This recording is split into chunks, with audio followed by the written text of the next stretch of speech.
अब नंबर 1 हम डिस्कस करेंगे भाई स्टैटिक बैलेंस क्या है। ठीक है, जो स्टैटिक बैलेंस की हम बात कर रहे हैं, स्टैटिक बैलेंस क्या कह रहा है कि a system of rotating masses is said to be in static balance, कि जो भी आपके मासेस हैं, द्रव्यमान है, रोटेट कर रहे हैं, ठीक है, वो पूरा सिस्टम, भाई कितने भी मासेस हो सकते हैं, 1 2 3 4 5 1000 10,000 कितने भी, तो वो स्टैटिक बैलेंस कंडीशन में कब होंगे, if the combined mass centre of the system lies on axis of the rotation.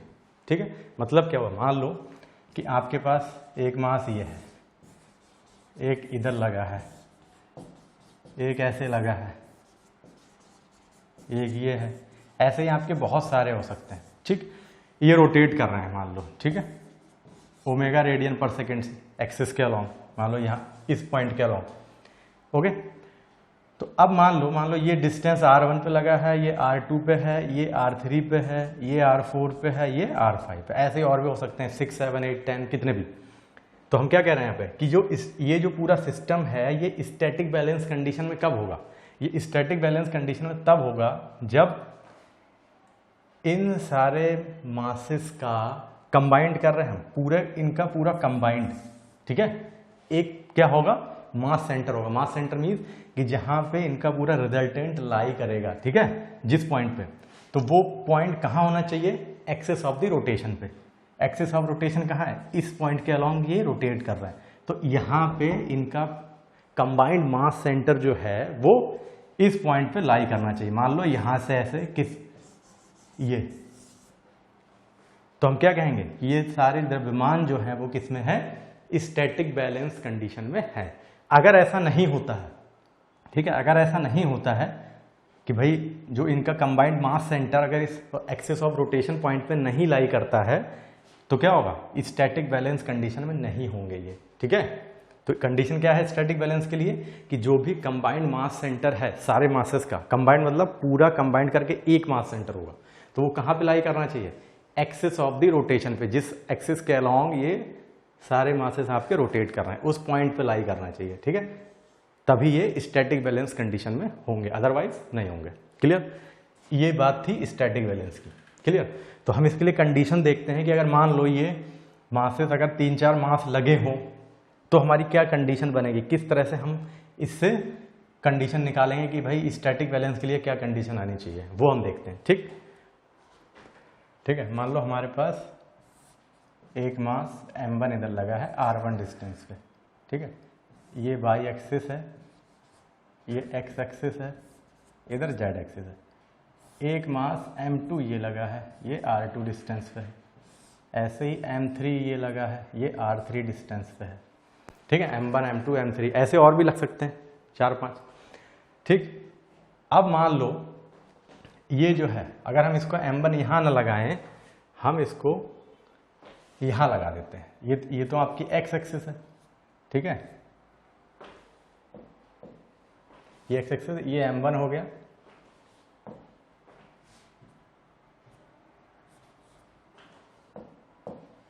r1 पे, ये m2 r2 पे, और ये मान लो ऐसे इधर m3 है r3 पे डिस्टेंस पे। क्लियर, अब हमको ये फाइंड आउट करना है कि ये जो कंबाइंड मासेस लग रहे हैं इनका जो मास सेंटर है वो एक्सिस ऑफ रोटेशन पे लाई करना चाहिए। भाई कंडीशन ये है स्टैटिक बैलेंस के लिए, तो अगर वो लाई करता है तो उसके लिए कंडीशन क्या बनेगी, क्या एक फार्मूला निकल के आएगा कि जिसपे हम न्यूमेरिकल सॉल्व कर सकते हैं। ठीक है, तो वो देखते हैं। अब देखो ये r1 पे है, r2 r3। अब मान लो एक्स एक्सिस से ये θ1 एंगल बना रहा है, m1 वाला, m2 वाला θ2 पे है, और ऐसे ही m3 वाला ये θ3 एंगल पे है। ठीक है, एंगुलर डिस्प्लेसमेंट जो है। तो अब जो भी देखो हमको क्या मिल गया, कितने डिस्टेंस पे निकला लग रहा है और कितना एंगल बना रहा है वो पर्टिकुलर आपकी एक्स एक्सिस है। ठीक, तो सेंट्रीफ्यूगल फोर्स क्या होगा, देखो सेंट्रीफ्यूगल फोर्स का फॉर्मूला होता है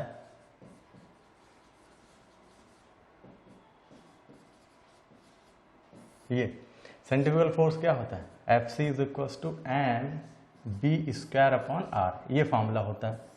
ठीक है, अब हम पढ़े हैं कि B = क्या होता है, R × ओमेगा। अब मान लो ये जो पूरा का पूरा आपका सिस्टम है, ठीक है, वो ओमेगा रेडियन पर सेकेंड से रोटेट कर रहा है एक्सिस ऑफ रोटेशन के अलॉन्ग इस पॉइंट के, ठीक, जो भी हमने थ्योरी पढ़ी थी। तो आर इंटू ओमेगा तो हम यहाँ पर रख देंगे, तो ये क्या हो जाएगा M R square omega square upon R, R से आर कैंसिल, तो क्या हो जाएगा ये M R into omega square, ये हो गया सेंट्रीफ्यूगल फोर्स। ये सेंट्रीफ्यूगल फोर्स जो है वो पर्टिकुलर हर एक रिस्पेक्टिव मास का, अगर m1 की बात करें तो ये क्या हो जाएगा m1 r1 omega square, m2 की बात करें तो m2 r2 ओमेगा स्क्वायर, ऐसे ही m3 r3 ओमेगा स्क्वायर, ऐसे ही आगे और भी हो सकते हैं 4 5 6 कितने भी। तो पर्टिकुलर हर एक मास का सेंट्रीफ्यूगल फोर्स जो लग रहा है वो अलग अलग, फिर उनका कंबाइंड जो लगेगा रिजल्टेंट सेंट्रीफ्यूगल फोर्स वो कितना होगा, ठीक है।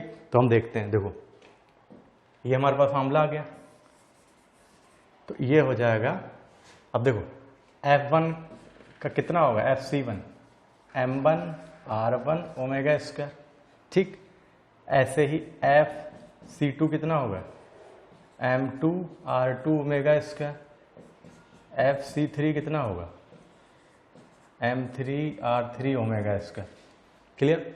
तो टोटल जो होगा नेट सेंट्रीफ्यूगल फोर्स कितना हो जाएगा, ये FC वो हो जाएगा F1 plus F2 plus F3, सारे यहाँ पे रख दो, ये M1 R1 omega square plus M2 R2 omega square plus M3 R3 omega square, ये आपका सेंट्रीफ्यूगल फोर्स नेट मतलब टोटल। अगर इसमें और भी मासेस लग रहे होते जैसे 4 5 6 कितने भी, तो इसमें सारे ऐड हो जाते हैं, जैसे M4 R4 omega square M5 R5 omega square, ठीक है, ये है। अब देखो अब ये क्या होगा, अब अगर जो हम कंडीशन देख रहे हैं कि भाई स्टैटिक बैलेंस होना चाहिए, अगर स्टैटिक बैलेंसिंग कंडीशन होगी तो क्या होना चाहिए कि ये जो नेट सेंट्रीफ्यूगल फोर्स है, ठीक है, फॉर ये जो है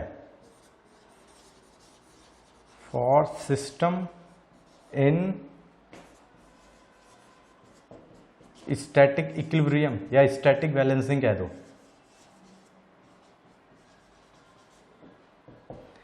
क्या कंडीशन होगी, ये जो नेट सेंट्रीफ्यूगल फोर्स है ये 0 होना चाहिए बस। तो ये क्या हो जाएगा M1 R1 omega square plus M2 R2 omega square plus M3 R3 omega square equal to 0। ये कंडीशन आपको पता होनी चाहिए कि अगर ये सिस्टम पूरा मास से कंबाइंड मास सेंटर है, अगर वो स्टैटिक बैलेंस कंडीशन होगा, इक्विलिब्रियम में होगा, तो वो नेट सेंट्रीफ्यूगल फोर्स क्या होना चाहिए, 0 होना चाहिए, क्लियर। ये तो हो गया, तो भाई ऑटोमेटिकली बैलेंस हो जाएगा। अब अगर मान लो ये फोर्स 0 नहीं है, ये जो सेंट्रीफ्यूगल फोर्स है ये 0 नहीं है, नहीं होता है, तब क्या होगा, तब तो वहां पे अनबैलेंसिंग प्रोड्यूस हो जाएगी, तो उस कंडीशन को क्या करना होगा, तो देखते हैं, ठीक है। ये तो कंडीशन हो गई। अब देखो, अब मान लो कि इफ जो सेंट्रीफ्यूगल फोर्स ये है कि अगर ये 0 के इक्वल नहीं है, ये ठीक है, if this is not equals to 0, अगर ये 0 के इक्वल नहीं है तब क्या होगा, तब यहाँ पे स्टैटिक बैलेंसिंग नहीं है, बिल्कुल नहीं है, तब यहाँ पे अनबैलेंसिंग प्रोड्यूस हो गई। तो इसका मतलब क्या है कि ये जो सिस्टम है ये किस में है, दिस इज स्टैटिक अनबैलेंस। अभी हम क्या कर रहे थे, जब ये फोर्स 0 था तो स्टैटिक बैलेंसिंग थी, अगर ये 0 नहीं है तो क्या होगा, अनबैलेंसिंग हो जाएगी। तो इस अनबैलेंसिंग को रिड्यूस करने के लिए जो अभी हम बात कर रहे थे कि भाई इंट्रोडक्शन क्या था डिजाइन बैलेंसिंग का, कि जो भी मशीनरी है उसको मॉडिफाई करें, उसकी डिजाइन में चेंजेस लाएं, तो जो अनबैलेंसिंग है वो रिड्यूस हो जाएगी। तो इस अनबैलेंसिंग को रिड्यूस करने के लिए हमको क्या करना होगा, हम क्या करते हैं, मान लो हमने एक यहां पे MC और ये RC डिस्टेंस है, और ये एंगल कितना है यहां से थीटा C। MC क्या है ये, दिस इज, इसको बोलेंगे काउंटर मास, काउंटर मास, और RC क्या है, काउंटर रेडियस या काउंटर डिस्टेंस, कुछ भी कह लो, ठीक है। इसकी जरूरत हमको क्यों पड़ी, हमने क्या किया, हमने कहा कि भाई देखो जब भी हम कोई भी डिज़ाइन करते हैं, कोई मशीनरी डिज़ाइन करते हैं, सबसे बेस्ट केस लेके चलते हैं। बेस्ट मतलब कि सब इससे और बुरा क्या हो सकता है इसमें। तो अगर ये सिंपली अगर जीरो हो जाएगा फोर्स, तो भाई ये बैलेंसिंग है ही, हमको कोई ज़रूरत नहीं पड़ेगी। अगर मान लो इन केस अगर ये नेट फोर्स जीरो नहीं है तो क्या होगा, अनबैलेंसिंग होगी। ठीक है, तो इस अनबैलेंसिंग को रोकने के लिए हमको क्या करना होगा, हमने क्या किया भाई, मान लो ये एम 3 मास लगे थे, तो तीनों मास का जो हमने नेट सेंट्रीफ्यूगल फोर्स देखा वो इक्वल टू जीरो नहीं है, तो अनबैलेंसिंग आ गई। तो हम क्या करते हैं कि हमने मान लिया कि हम एक एडिशनल मास जो है, सी से हमने दिखाया काउंटर मास कह लो, ठीक है, हमने वो यहाँ पे अटैच कर दिया आरसी डिस्टेंस पे, कि अब अगर ये हमने अटैच करा तो ये क्यों M1 M2 M3 की इस पूरे कंबाइंड सेंटर को क्या करेगा, ये बैलेंस कर देगा। तो अब ये क्या हो जाएगा, ठीक है, अगर इसी तरह से ये नेट सेंट्रीफ्यूगल फोर्स था, तो MC कनेक्ट होने से क्या हो जाएगा, देखो अब इसका जो सेंट्रीफ्यूगल फोर्स है इसके कारण ये क्या आ जाएगा, MCRC इंटू ओमेगा स्क्वायर, ये आ गया। तो ये इसमें ऐड हो जाएगा। अब ये आपका नेट जो सेंट्रीफ्यूगल फोर्स है वो क्या हो जाएगा, M1 R1 omega square plus M2 R2 omega square plus M3 R3 omega square plus MC RC omega square. ये हमारे पास टोटल, ठीक है, सेंट्रीफ्यूगल फोर्स आ गया। कि अगर हम एक काउंटर मास भी अटैच कर दें तो ये क्या होगा, ये सिस्टम ऑटोमेटिकली स्टैटिक बैलेंस में आ गया। ठीक है, अब ये क्या होगा, अब ये फोर्स आपका जीरो होगा ही होगा, क्योंकि हमने ये अटैच कर दिया काउंटर मास। ठीक है, अब ये जीरो हो जाएगा, तो अब क्या होगा, automatically for the system in static balance क्या कंडीशन होगी, देखो अब आपके पास कंडीशन जो है वो आ जाएगी कि for system in static equilibrium क्या हो जाएगा, इक्वल टू जीरो, ये वाला। ठीक है, ये जीरो हो गया, पुट कर दो यहाँ पे, तो ये क्या है, M1 R1 omega square plus M2 R2 omega square plus M3 R3 omega square, और ये MC RC into omega square equal to zero. ठीक है, इसका मतलब यही तो है, ये वाला फोर्स जीरो हुआ ये। ठीक है, क्लियर। अब देखो ये क्या हो जाएगा, omega square omega square omega square omega square, ये क्या है, कॉमन है सब में, तो ये तो कैंसिल हो गया भाई ये। तो यहाँ पे क्या बचा हमको, M1 R1 plus M2 R2 plus M3 R3 plus MC RC equals to zero. ये हमारे पास इक्वेशन आ गई। ठीक है भाई, ओमेगा क्या था, कॉमन था, कैंसिल हो गया। क्लियर। आगे देखो, अब देखो इसको और हम क्या लिख सकते हैं, देखो M1 R1 plus M2 R2 plus M3 R3 plus MC RC, ये तो अलग हो गया। तो ये सीरीज चल रही ना, M1 R1 plus M2 R2 plus M3 R3। ऐसे क्या होता है, जब हम मैथमेटिक्स पढ़ते हैं तो क्या हो जाए, सीरीज आपकी चल रही है तो हम क्या समेशन लगा देते हैं। तो ये क्या हो जाएगा, अगर हम इतने को लिखें, केवल इतने को, तो ये क्या हो जाएगा, समेशन M इंटू R और प्लस ये MC RC equals to zero. ये हमारे पास मेन इक्वेशन आ गई। देखो समेशन M इंटू आर का मतलब क्या है, अब ये समेशन जो है वो कहाँ से जाएगा, मान लो n इक्वल्स टू 1 से लेके n तक, भाई ये तो अंडरस्टूड होता है, यहाँ पे हम लिखेंगे नहीं। तो n इक्वल टू 1 का मतलब क्या है, M1 R1, और n का मतलब क्या है, n टर्म्स तक, हम इन्फिनिटी भी लिख सकते हैं। तो n का मतलब क्या है, Mn Rn, इन्फिनिटी होगा नहीं तो Mn Rn। तो यहाँ के इस 1 से लेके n के बीच में कोई भी वैल्यू आ सकती है, M1 R1 plus M2 R2 plus M3 R3 M4 M4, ऐसे चलता रहेगा ये सीरीज। तो ये अलग है सीरीज, इसका कोई मतलब नहीं है, तो ये एज इट इज अलग लिखा जाएगा। क्लियर। तो ये क्या हो गया, समेशन M इंटू आर। तो ये जो चीज़ लिखी है इसकी कोई ज़रूरत नहीं है, ये अंडरस्टूड होता है, आपको समझने के लिए बताया। ठीक है, summation M into R plus MC RC equal to zero. ये आपके पास क्या आ गई, जर्नल इक्वेशन आ गई कि अगर आपका कई सारे मासेस लगे हैं, काउंटर मास आपने अटैच कर दिया स्टैटिक बैलेंसिंग कंडीशन के लिए, ठीक है, तो क्या होगा कि जो आपकी general equation I summation M into R plus M C R C equal to 0 होगी, ठीक है, ये आपकी इक्वेशन आ गई, ठीक है। ये जितने आप मासेस यहाँ अटैच करोगे, आप कितने भी कर दो, M3 है यहाँ पे, हमने 3 किए हैं, आप 4, 5, 6, 10 कितने भी कर दो, सिंपली क्या होगा, ये बढ़ जाएगा M4 R4 plus M5 R5, ऐसे चलता रहेगा। ये एक ही रहेगा MC into R C, summation M R plus MC into R C equal to 0। Clear. अब देखो अब क्या होगा, अब ये जो इक्वेशन है भाई, जो हम जैसे रिजॉल्विंग ऑफ फोर्सेस पढ़ते हैं, रिजॉल्व करते हैं, तो क्या है, हमने इनका ये क्या किया, ये जो अलग अलग लगे हैं M1 M2 M3 R3, इनको क्या किया, पूरा रिजल्टेंट हमने बना दिया। भाई हम अभी क्या पढ़ रहे थे कि कंबाइंड मास सेंटर आपका लाई करना चाहिए एक्सेस ऑफ रोटेशन पे, अलग अलग नहीं, इन सबका कंबाइंड मास सेंटर, तो वो ये है भाई, तभी तो F सेंट्रीफ्यूगल फोर्स 0 हुआ। अब ये हमने रिजॉल्व कर दिया, मतलब ये मेन इक्वेशन आ गई। अब इसको हम रिजॉल्व कर दें भाई, एक्स एक्सिस पे इसके कंपोनेंट क्या होंगे, ठीक है, और वाई एक्सिस में मतलब हॉरिजॉन्टल और परपेंडिकुलर, ठीक है। तो देखो ये क्या हो जाएगा, अब ये आपके पास इक्वेशन जो है वो अब 2 कंपोनेंट में ब्रेक हो जाएगी अगर हम इसको रिजॉल्व करेंगे, ठीक है। रिजॉल्व इन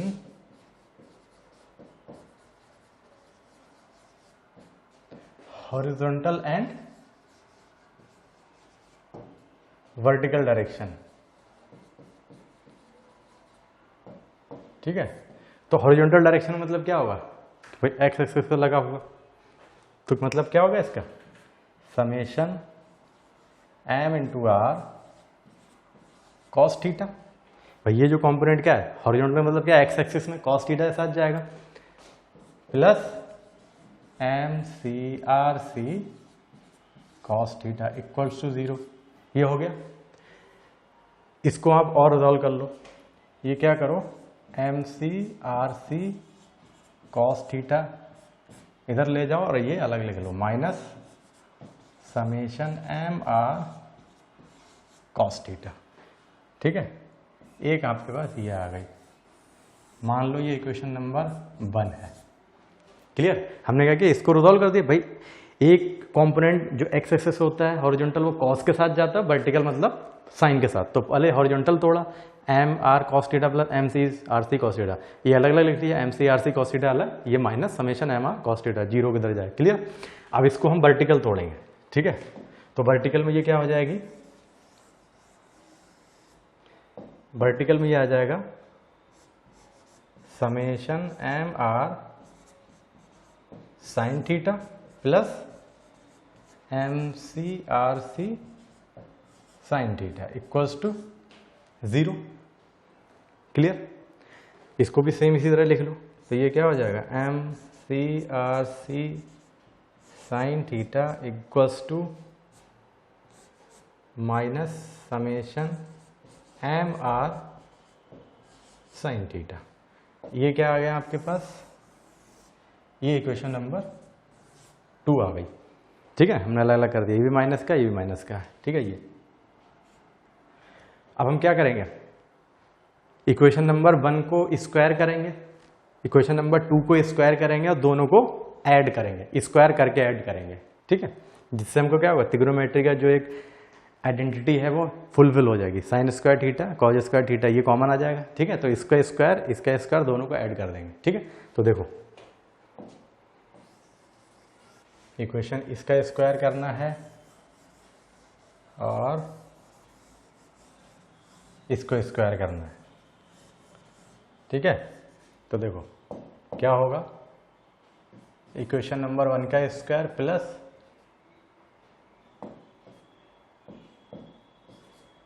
इक्वेशन नंबर 2 का स्क्वायर, ठीक है। ये हमको करना है, तो ये क्या देगा, गिव्स क्या मिल रहा है, देखो इधर क्या था, M C R C cos theta, इसका स्क्वायर प्लस इधर वाले इधर जुड़ जाएंगे, M C R C sine theta, ये ऐड हो गया।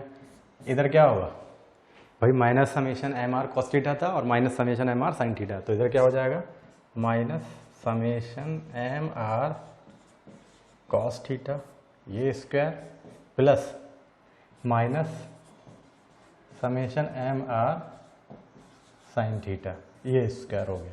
क्लियर? जो इक्वेशन थी हमने भाई स्क्वायर किया दोनों को और ऐड कर दिया। ठीक है, अब देखो ये क्या होगा, इसका स्क्वायर ओपन करो तो ये हो जाएगा एम सी आर सी ये स्क्वायर और यहाँ कॉस स्क्वायर थीटा प्लस ये क्या हो जाएगा एम सी आर सी ये square sine square theta. Clear? इधर क्या हो जाएगा, देखो माइनस का स्क्वायर क्या होगा पॉजिटिव, तो ये क्या हो जाएगा summation M R cos theta, इसका स्क्वायर एज इट इज रहेगा plus summation M R sine theta इसका स्क्वायर। क्लियर? अब देखो इसमें से क्या है एम सी आर सी का होल स्क्वायर, ये कॉमन आ रहा है, इधर से कॉमन ले लो तो ये क्या बचा एम सी आर सी का इसका स्क्वायर और अंदर क्या बचा cos square theta plus sine square theta ये, और इधर ये एज इट इज रहेगा summation M R cos theta का square plus summation M R sine theta का स्क्वायर। क्लियर भाई? हमारे पास ये आ गए। अब देखो ये क्या हो जाएगा cos square theta plus sine square theta, trigonometric identity है, इसकी वैल्यू 1 हो गई, तो हमारे पास इधर क्या बचा एम सी आर सी का होल स्क्वायर, इधर एज इट इज। क्लियर? देखो अब हमारे पास ये आ गया, इधर बचा एम सी आर सी का इसका स्क्वायर, इधर summation M R cos theta का square plus summation M R sine theta का स्क्वायर। ठीक है? अब देखो ये अगर स्क्वायर हम हटाएंगे तो उधर क्या हो जाएगा स्क्वायर रूट हो जाएगा, तो ये क्या हो जाएगा M C R C is equal to आ जाएगा under root summation M R cos theta इसका square plus summation M R sine theta इसका स्क्वायर। ठीक है? ये हमारे पास एक आइडेंटिटी आ गई, रिलेशन निकल के आ गया। क्या आया, इससे क्या पता लग रहा है कि अगर हमारे पास जो भी मासेस हमने लगाए हैं स्टैटिक बैलेंस कंडीशन अगर हम देख रहे हैं तो कितने भी मासेस लगे हैं आपके 1 2 3 4 5 कितने भी हैं, summation M into R cos theta के साथ जाएगा। भाई पर्टिकुलर ये एंगल क्या हो जाएगा, जैसे ये वो m1 r1 कॉस थीटा 1, मतलब जो मास m1 होगा यहाँ पे वो कितने एंगल पे लगा है, ऐसे ही m2 r2 कॉस थीटा 2, तो देखो m1 कितने पे लगा थीटा 1, तो यहाँ पर अगर हम इसको समीकरण ओपन करेंगे जैसे तीनों मास लगे तो इसका मतलब क्या हो जाएगा m1 r1 cos theta 1 plus m2 r2 cos theta 2 plus m3 r3 cos theta 3, ऐसे ही आगे m4 r4 कॉस थीटा 4। ठीक है? पर्टिकुलर एंगल कितनी एंगुलर पोजीशन पे है, इन सब का समीशन करेंगे स्क्वायर कर देंगे। ऐसे ही ये वर्टिकल कंपोनेंट में m1 r1 sin theta 1 plus m2 r2 sin theta 2, ऐसे ही इनका सबका समीशन करेंगे स्क्वायर कर देंगे। ठीक है? ये जो वैल्यू आएगी इसका स्क्वायर रूट ले लेंगे। अब आपसे ये पूछा जाएगा कि इस पूरे सिस्टम को बैलेंस करने के लिए हम आरसी डिस्टेंस इसकी वैल्यू दे दी, मान लो कि हम 40 mm रेडियस पे कितना मास लगाएं कि ये पूरा सिस्टम बैलेंस हो जाए, तो आरसी की वैल्यू हमको यहाँ 40 दी है, तो हम इससे कैलकुलेट कर लेंगे, एम की वैल्यू यहाँ से निकल आएगी, तो हमको पता लग जाएगा कि एम सी मतलब इतने किलोग्राम का मास अगर हम यहाँ पे अटैच कर दें तो ये पूरा सिस्टम स्टैटिक बैलेंस कंडीशन में आ जाएगा, खत्म। ठीक है? ये मतलब है इस चीज का, इंपॉर्टेंट कंडीशन है। ठीक? ये तो क्या हो गया कि अगर हमको काउंटर मास निकालना है at a radius to balance the system of rotating masses in a static balance condition. Clear? ये हो गया। अब मान लो अगर ये पूछा जाए कि ये जो मास है MC, ये जो पर्टिकुलर एंगल लग रहा है थीटा सी, ये कितना एंगल पे लग रहा है एक्स एक्सिस से, थीटा सी एंगल है वो है कितना। ठीक है? तो देखो इसमें क्या हो जाएगा, ये हो जाएगा आपके पास, तो हमारे पास दो इक्वेशन आई थी अभी जो हमने देखा था। पहली क्या थी, MC RC cos theta is equal to minus summation MR cos theta, एक इक्वेशन तो ये थी। इक्वेशन नंबर 1 जिसको हमने बोला था। और दूसरी इक्वेशन क्या थी, MC/RC sine theta is equals to minus summation MR sine theta. दूसरी इक्वेशन ये थी, ठीक है। जब हमने इसको 1 को और 2 को स्क्वायर करके ऐड किया तो हमारे पास ये कंडीशन आई मास निकालने के लिए कि ये काउंटर मास कितना होगा पर्टिकुलर रेडियस पे इस पूरे सिस्टम को बैलेंस करने के लिए, ठीक है। अब अगर मान लो हमको ये एंगल भी निकालना है कि ये जो मास लग रहा है MC वो कितने एंगुलर पोजीशन पे लग रहा है कि जिससे ये पूरा सिस्टम बैलेंस हो जाएगा। तो हम क्या कर दें, हम इक्वेशन नंबर 2 को 1 से डिवाइड कर दें, मतलब इक्वेशन नंबर 2 डिवाइडेड बाई 1,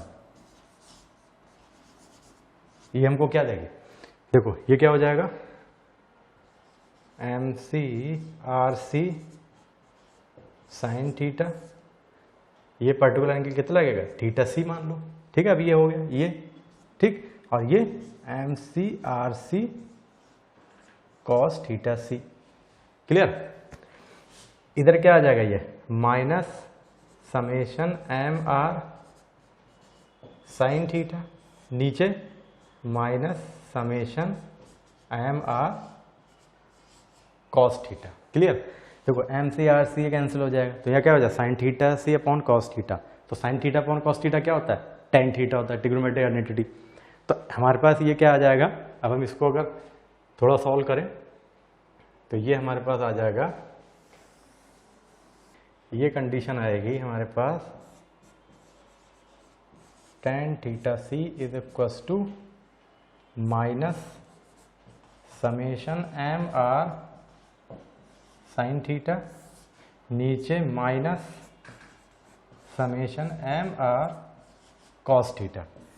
ये एंगुलर पोजीशन बताएगा। अब देखो आपको लग रहा होगा कि माइनस से माइनस क्यों नहीं कटा, नहीं यहाँ नहीं कटेगा भाई, ये आपके वर्टिकल कंपोनेंट का समेशन है तो माइनस के साथ है, ये आपका हॉरिजॉन्टल कंपोनेंट के साथ समेशन है सारा, इसलिए माइनस, ये माइनस माइनस कैंसिल नहीं होगा, ये एज इट इज रहेगा, ठीक है।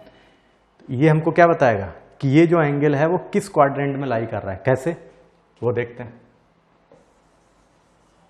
अब देखो ये कैसे पता लगेगा हमको, ये होता है 4 क्वाड्रेंट होते हैं, ऑल सिल्वर टी कप, ये आप ट्रिग्नोमेट्री में पढ़े हो। ये पहला क्वाड्रेंट में यहाँ पे क्या होता है कि जितने भी आइडेंटिटी हैं sine cos tan cot sec कितने भी सारे पॉजिटिव होते हैं यहाँ पे। यहाँ एस का मतलब क्या है, इस क्वाड्रेंट में केवल साइन पॉजिटिव होता है, बाकी सब नेगेटिव। टी का मतलब है 10, इस यहाँ तीसरे क्वाड्रेंट में 10 पॉजिटिव होता है, बाकी सब नेगेटिव। और ये जो लास्ट वाला है ये कॉज का है, ठीक है। यहाँ पे केवल कॉज पॉजिटिव होगा और बाकी सब नेगेटिव। तो इनका लिखने का माइनस का साइन का मतलब यही है। अब जो आप सारे यहाँ ऐड करोगे, ये ऐड करोगे तो मान लो इन MR साइन थीटा समेशन कुछ भी आ रहा है, पॉजिटिव नेगेटिव, नेगेटिव है तो नेगेटिव नेगेटिव प्लस हो जाएगा, ऐसे ही कुछ भी। तो आपको ये देखना, मान लो ये ऊपर प्लस है नीचे नेगेटिव है, तो प्लस का मतलब क्या है साइन थीटा, और नेगेटिव नीचे है तो ये क्या है कॉस थीटा। तो साइन पॉजिटिव कहाँ है और कॉज नेगेटिव कहाँ है, ये दोनों एक साथ हमको देखना होगा।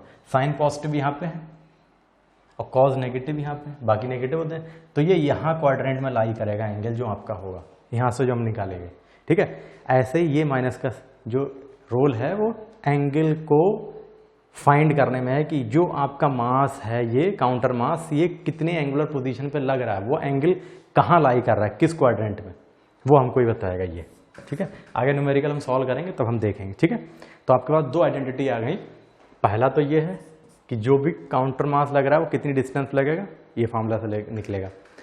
इस काउंटर मास की पोजीशन क्या होगी, कितने एंगुलर पोजीशन है वो ये बताएगा यहाँ से, क्लियर।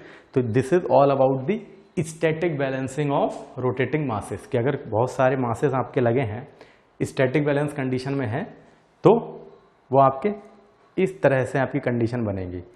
एक तो काउंटर मास निकालने के लिए एक उसकी पोजीशन, ठीक। अब नेक्स्ट है आपका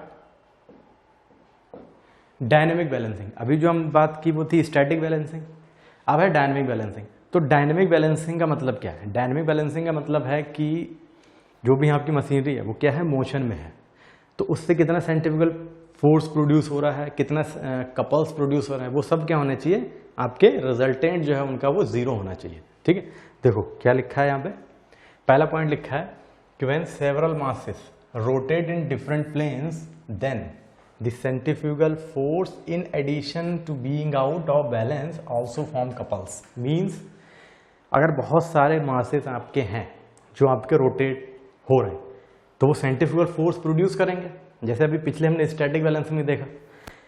डायनेमिक बैलेंसिंग में एक चीज और आ जाएगी कि ड्यू टू सेंट्रीफ्यूगल फोर्स के कारण जो आपकी रोटेशन में है उससे कपल्स भी प्रोड्यूस होंगे। कपल मतलब मोमेंट।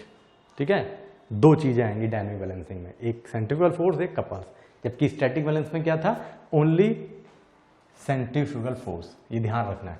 ठीक है, नेक्स्ट पॉइंट क्या है, a system of rotating masses is in dynamic balance. अब जो भी आपके सिस्टम है रोटेट कर रहा है, रोटेटिंग मासेस का सिस्टम है जो, वो डायनेमिक बैलेंसिंग कंडीशन में कब होगा, कब होगा कि when there does not exist, मतलब वहां पे किसी भी तरह का resultant centrifugal force as well as resultant couple exist नहीं करना चाहिए। मतलब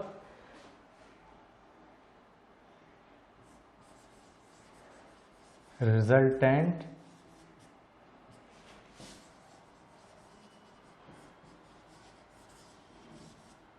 सेंट्रीफ्यूगल फोर्स ये क्या होना चाहिए, 0। भाई यही तो मतलब है कि एग्जिस्ट नहीं करे। एंड रिजल्टेंट कपल ये क्या होना चाहिए, ये भी 0 होना चाहिए। दो कंडीशन आपकी डायनेमिक बैलेंसिंग के लिए है। Centrifugal force, net centrifugal force में रिजल्टेंट 0 होना चाहिए और कपल भी 0 होना चाहिए। अगर ये दोनों कंडीशन फुलफिल होती हैं तब आप क्या कहोगे कि ये जो सिस्टम है वो सिस्टम इन डायनेमिक बैलेंस, ये ठीक है कि जो आपका सिस्टम है रोटेटिंग मासेस का वो डायनेमिक बैलेंसिंग कंडीशन में है। कब, अगर नेट सेंट्रीफ्यूगल फोर्स भी 0 हो और जो सेंट्रीफ्यूगल फोर्स के कारण कपल्स प्रोड्यूस हो रहे हैं मोमेंट वो भी 0 होना चाहिए एक साथ दोनों। अगर इसमें कोई भी एक कंडीशन फुलफिल नहीं होती है, मान लो सेंट्रीफ्यूगल फोर्स 0 है, कपल्स अगर आपके 0 नहीं है, तो ये क्या होगा, डायनेमिक बैलेंसिंग में नहीं होगा। ठीक है, या फिर आपका फोर्स 0 नहीं है, कपल 0 है, तब भी आपका डायनेमिक बैलेंसिंग में नहीं होगा। डायनेमिक बैलेंसिंग के लिए एक सब इंपॉर्टेंट कंडीशन मतलब नेसेसरी कंडीशन क्या है कि दोनों कंडीशन आपकी फुलफिल होनी चाहिए। सेंट्रीफ्यूगल फोर्स भी 0 होना चाहिए और सेंट्रीफ्यूगल फोर्स से जो कपल्स प्रोड्यूस हो रहे हैं वो भी 0 होनी चाहिए। जबकि स्टैटिक बैलेंस में क्या था, ओनली सेंट्रीफ्यूगल फोर्स, क्योंकि वहां पे मासेस क्या थे, स्टैटिक कंडीशन में थे, रुके हुए थे, स्थिर थे। तो जब अगर आपका मास मोशन नहीं कर रहा है तो कपल प्रोड्यूस होगा नहीं, सिंपल सी बात है। तो इसलिए वहां पे कपल की कोई बात नहीं थी। यहाँ पे क्या है, डायनेमिक है, डायनेमिक मतलब मोशन, गति है। तो जो मासेस आपके क्या कर रहे हैं, रोटेट कर रहे हैं, मोशन कर रहे हैं लगातार, तो सेंट्रीफ्यूगल फोर्स तो प्रोड्यूस हो रहा है, लेकिन उस मोशन के कारण वो सेंट्रीफ्यूगल फोर्स कपल भी प्रोड्यूस कर दे रहा है। तो इससे क्या होगा कि अगर हमको डायनेमिक बैलेंसिंग कंडीशन देखनी है तो क्या होना चाहिए, रिजल्टेंट सेंट्रीफ्यूगल फोर्स और रिजल्टेंट कपल्स दोनों 0 होने चाहिए, सिंपल सी बात। तब ये डायनेमिक बैलेंसिंग होगी, अदरवाइज नहीं होगी। अगर कोई भी एक कंडीशन इसमें से फुलफिल नहीं है तो डायनेमिक बैलेंसिंग नहीं होगी। क्लियर? तो देखो कैसे होगा ये। अगर हम यहां पे बात करें, मान लो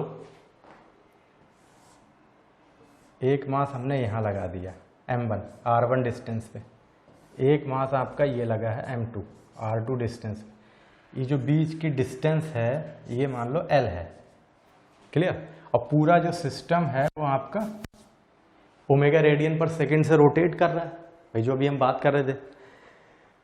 तो अब रोटेटिंग मासेस है, हमको डायनेमिक बैलेंसिंग कंडीशन देखनी है। तो मास m1 का सेंट्रीफ्यूगल फोर्स क्या होगा, अगर हम इसकी बात करें F1, ये हो जाएगा m1 r1 ओमेगा स्क्वायर, जैसे अभी हम पीछे देखे थे स्टैटिक बैलेंस में।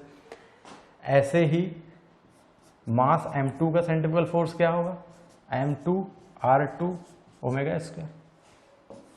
क्लियर, ये हो गया।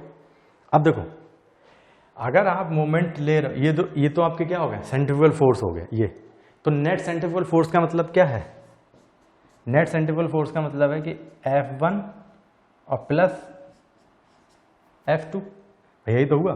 तो ये M1 R1 omega square plus M2 R2 omega square, ये तो नेट फोर्स हो गया।